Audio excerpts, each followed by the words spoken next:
The association is under fire after Adam Silver's 65-game rule has backfired. The rule was implemented to halt teams from utilizing load management to keep players fresh. It states that a player must compete in at least 65 games a season to be eligible for all NBA honors and awards. There are contingencies in case of injuries, but only if said player has played at least 62 games and completed at least 20 minutes of in game action. Meaning, if a player plays 61 games and limps off the court in the first 19 minutes and is unable to return to the game or unable to return to another game for the rest of the year, they are no longer eligible for all NBA honors. This current list includes players like LeBron James, Giannis Antetokounmpo, Steph Curry, Joel Embiid, Anthony Davis, Austin Reeves, and Jalen Williams. There are players at risk of missing all NBA honors, and those players are as follows: Tyrese Maxey, Nikola Jokic, Cade Cunningham, Victor Wembanyama, Devin Booker, Kawhi Leonard, Luka Doncic, Shai Gilgeous-Alexander, and Anthony Edwards.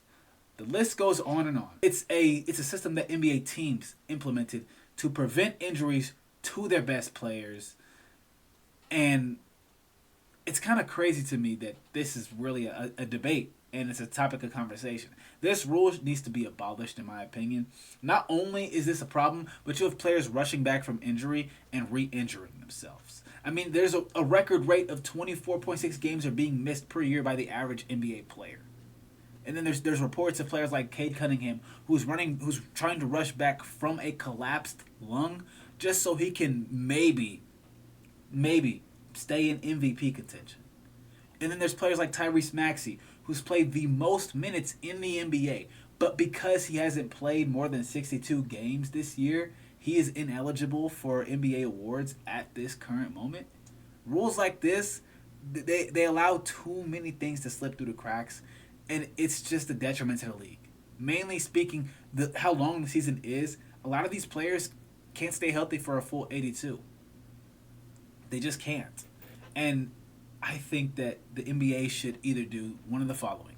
They either need to cut the season in half, limit the amount, maybe not in half, cut the season down to like maybe 70 to 75 games, or even down to 62 games, 65.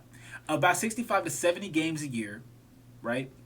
And then I think they should eliminate this rule altogether or change the wording, right?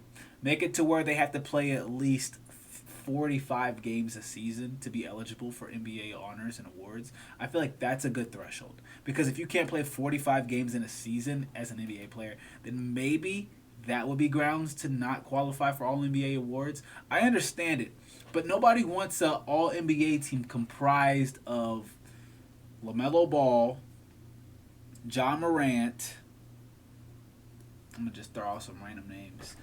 Cam Thomas, Michael Porter Jr., and Bol Bol.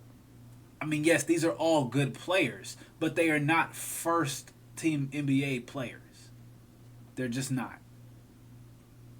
And it sucks that we're having to do this, but at this moment in time, we're having people go up for awards that they should not be getting. Like if you have a player like Con Canupo who's a rookie, right? Let's say he gets enough votes and every player ahead of him is injured, kind of like a Shedeur Sanders to the Pro Bowl thing. He will get a first team All NBA vote.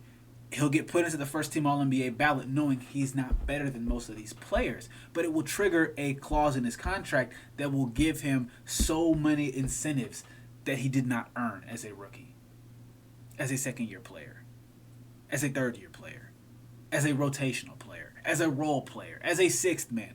Things that they should not be earning, awards they should not be getting, they will have access to and be in those conversations simply because the best players in the league cannot stay healthy.